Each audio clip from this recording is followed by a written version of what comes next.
Today, I'm speaking with Nina Khoo about highly sensitive individuals, highly sensitive persons, as part of our inclusion interview series.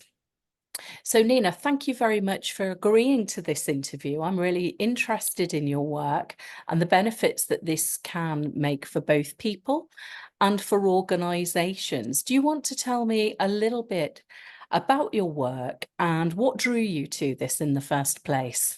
I'd love to. First of all, thank you so much for having me on. I'm delighted to be here. So I only found out that I'm a highly sensitive person about 8 years ago. And so I went through decades of my life not knowing that I'm part of this population, which is now probably about 20 to 30%, they're saying, of the population is highly sensitive. Um, and it made such a profound difference to me knowing this that I decided to focus my coaching on highly sensitive people and now highly sensitive women. It's important to note that the highly sensitive trait is found equally in men and women. I just choose to work more with the women because that's what I know best. And so I think it's so important for us to know if we are highly sensitive, to know that we're highly sensitive and what that means for us and how that's going to show up for us in our lives. I'd like to say that when I discovered that I'm a highly sensitive person, it was like finally finding the right user manual for me. And that I'd almost gone through life operating as a fridge and being told I needed to cool things down and, keep things fresh. And I was really bad at doing that because actually I was an oven. But when somebody gave me the right user manual and said, actually, you're meant to be heating things up and cooking them rather than keeping them cool, it was like, now I know what I'm meant to be doing. And then so I was able to do what I was meant to be doing. So it was like finding the right user manual for me.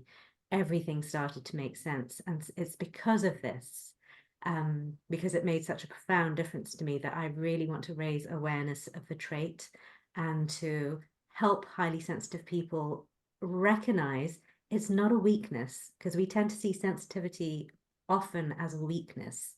It's not a weakness. It's actually, once you manage the challenges that can come with being highly sensitive, it's actually a huge strength. And if you are inclined, it is your greatest leadership asset as well. Excellent, thank you. And coming to leadership and sensitivity, one thing I always start with clients, I work with both men and women in the corporate environment and future leaders as well as those that are already in position, is self-awareness. How would somebody who is a highly sensitive person, and some of those listening, maybe they may not realize this yet, how would they recognize this trait in themselves? What might they be experiencing? And what may others be experiencing in their interactions with them, Nina? I love this question. So if you're highly sensitive, you've probably gone through life being told, stop being so oversensitive, or why are you still thinking about that? That happened ages ago. Just let go of it. Forget about it. And you don't know to say, I can't, because I'm wired to hold on to things and to think deeply and to remember things. Because highly sensitive people have got busy brains. We have brains that genuinely take in more information than others and process it more deeply than others. And they've actually shown this through fMRI studies. So it's true. We have these brains that are different. We also have highly responsive nervous systems, which means we're triggered into fight, flight, or freeze more readily than others. So the way that shows up in our everyday lives is we might be more prone to overwhelm, with our busy brains that are processing. It's like a supercomputer in your head. There's so much going on all the time. Something can come along and that can just be like almost the straw that breaks the camel's back. It's like, okay, now that's too much. And then we can go into overwhelm. So overwhelm is very common for highly sensitive people. And if we don't understand that we're highly sensitive, we don't know how to manage that overwhelm, that can be something that shows up quite strongly. So some of the things that highly sensitive people, so the way it's our physiology that makes us highly sensitive. So I've already mentioned this brain that takes in more information, processes it more deeply, and the highly responsive nervous system. So that leads to, there's 5 key characteristics that all highly sensitive people have. So they are the depth of processing, which I've mentioned, which can lead to the overwhelm and overstimulation. They're also our ability to show incredible empathy. So we can pick up on what others are thinking and feeling as long as we're not overwhelmed. And also we have this emotional responsivity where we genuinely feel things more than non-highly sensitive people. So this is positive emotions and negative emotions. And finally, the acronym is DOES. So finally, the S stands for sensing subtleties. So we notice small things that other people miss. And this could be anything from, sensory things like scratchy labels or seams in socks, or the lights are too bright. If you're in a workplace situation, you might hate the fluorescent lights or the spotlights. It could be the noise. You might be noise sensitive. You might be sensitive to the fluctuations in temperature. So all of these things are us sensing things to a greater extent than others. But it could also mean that we notice pieces of information that other people aren't picking up on as well. And I like to use the analogy of sitting in a boardroom meeting, listening to sort of all these discussions about this project's got to be delivered by the deadline. And it'll be the highly sensitive people in the room who pick up on the reasons why that might not happen. And not everybody will notice that. Because we're also very good at relating things to the big picture. We're great at making connections. So the highly sensitive people will be the ones who will be sitting in the room thinking, well, so I'm seeing this, why is nobody else noticing? And often, if you don't know that you have this ability, you're probably second guessing yourself and you're not speaking up about it because you think, hang on, most people in the room who might be more senior than me aren't noticing it. So I'm just going to keep quiet about it. And actually, by understanding that this is one of your superpowers, it's one of your greatest abilities, then you can actually use it to your advantage. So other people who aren't highly sensitive will probably notice that the person who is highly sensitive, even though they might not know it, they're probably the person who's got a really good pulse on what's going on in in the workplace or in the situation. They're the ones who you might go to ask, so what is really going on here? What does so and so really think about this? They're almost the ones who take the temperature of things and sort of know what's going on, what is the underlying vibe of a place. Yeah, they're also probably the person that people go to confide in because of their great empathy. Yeah, so those are just some of the clues that it might be a highly sensitive person in there. I recognize all of this that you're speaking about, Nina, because I think as we discussed before the interview, I myself discovered about 15 years ago that I had these highly sensitive person traits.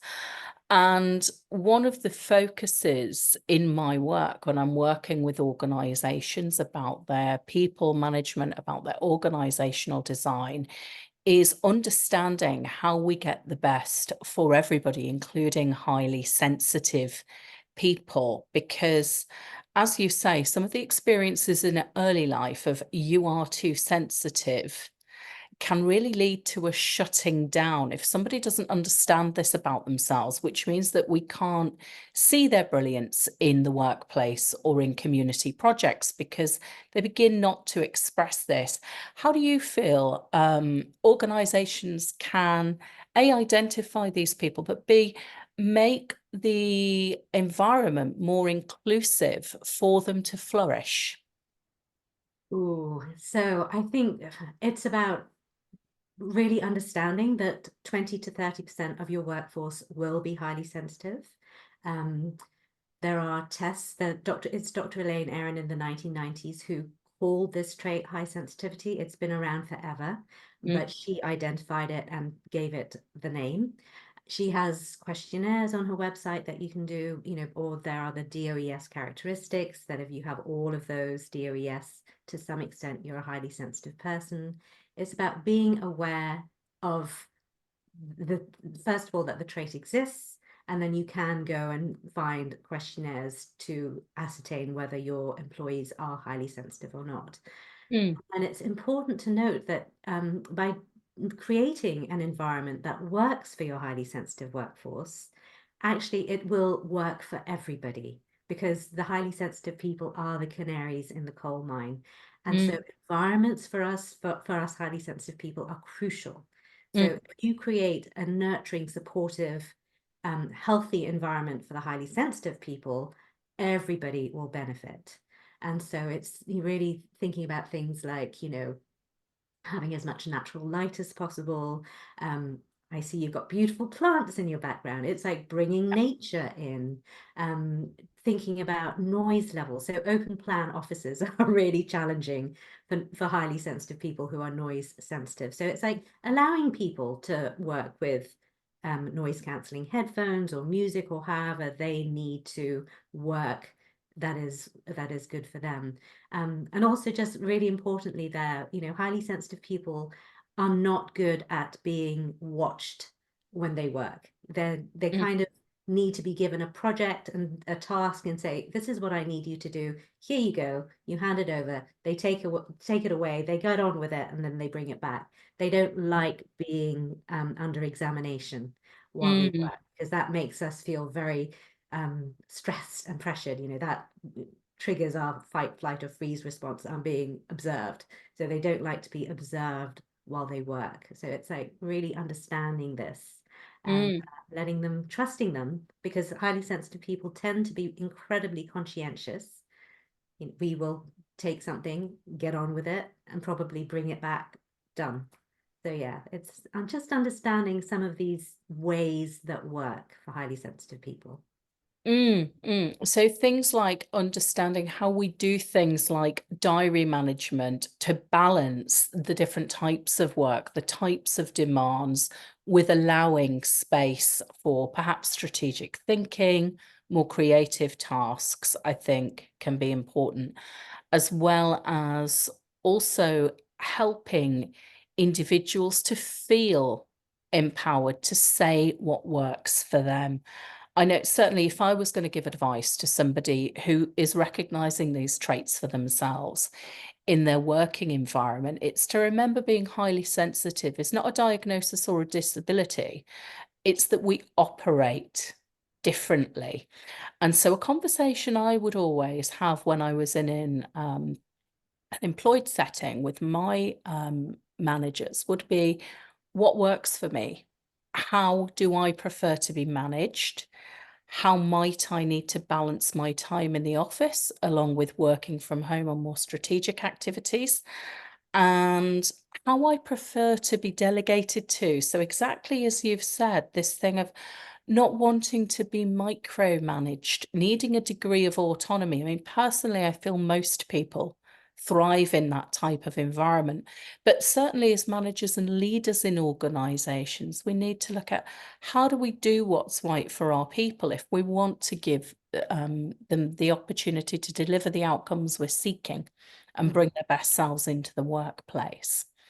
So, the impact that you're hoping to make with this work, Nina, can you tell me a little bit about that? What are the grand plans that you have coming up? So I have a vision of filling our world with more sensitive female leaders. And, I choose to work with women because I just believe we need a little bit more balance in our workplaces and in our world. And the whole sensitive piece, if we had leaders, female leaders who think deeply, who have empathy, who see things that others people miss and relate things to the big picture, I think we'll have a real wonderful leadership who make decisions that are for the long term and for the Mm, generations to come rather than for the short term profit.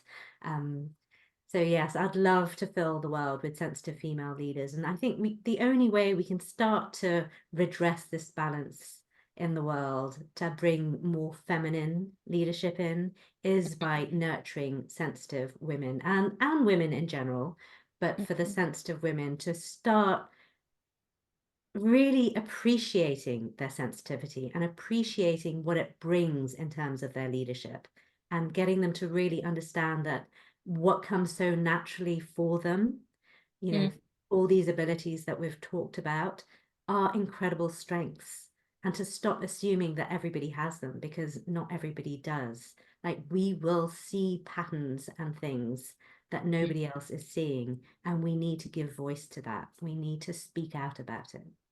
Absolutely, absolutely. And I think we're beginning to see that shift. When I talk about feminine leadership and feminine leadership traits, I absolutely recognize we can see these expressed in men as well, in terms of the greater empathy, greater compassion in their leadership styles. And when we bring this naturally, it flows into those triple bottom line benefits that you're talking about, where we see decisions made judiciously, shall we say. It's power with great responsibility. And this allows organizations, exactly as you said, to look at the long-term impacts of what they're doing rather than a short-term pursuit of profit. And this is where we see organizations that thrive, that are looking for creative solutions, maybe it's extending flexible and variable options of working rather than choosing a program of layoffs. Really different ways of approaching things that people for years have thought they know the simple answer to in leadership and management. So I think we are actually reaching a time, and a time generationally as well, because I think we see more people being open to these traits, to greater inclusion, acceptance, and diversity than perhaps we did in previous economic cycles. I also think there's been a really interesting impact, obviously, post-COVID with that, because you talked about trust at the beginning. And the one positive I saw, actually, with everything changing, was organizations had to trust people.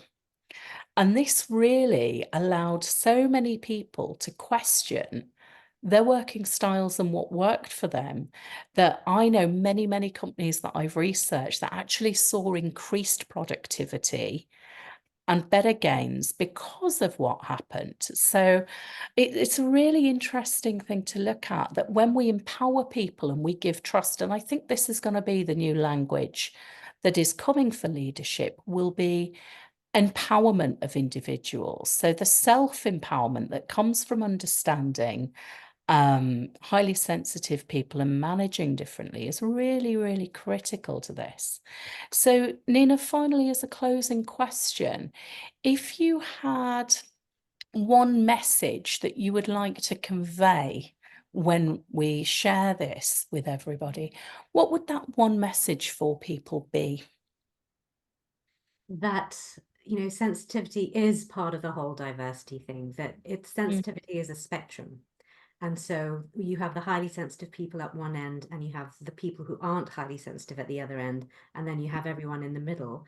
But actually, we need each and every person in there, and that the sensitive people are very important to leadership and companies, and to actually nurture them, because once we do and we include them and change our environments so that we work with them so that they can maximize their potential, everybody's going to benefit. Mm, mm. There will be the visionaries and the pathfinders, I think, in times to come. Nina, where can people find out how to connect with you and more about your work, please? So probably the best place to connect with me is on LinkedIn. So I'm under Nina Khoo. If you search for me, it'll be Nina Khoo, Highly Sensitive Coaching. I'm sure you'll find me. And yeah, I'd be delighted to connect with you. Wonderful. Well, thank you so much for your time today. I really appreciate it. Hopefully, it's the beginning of some interesting and wider discussions on this topic.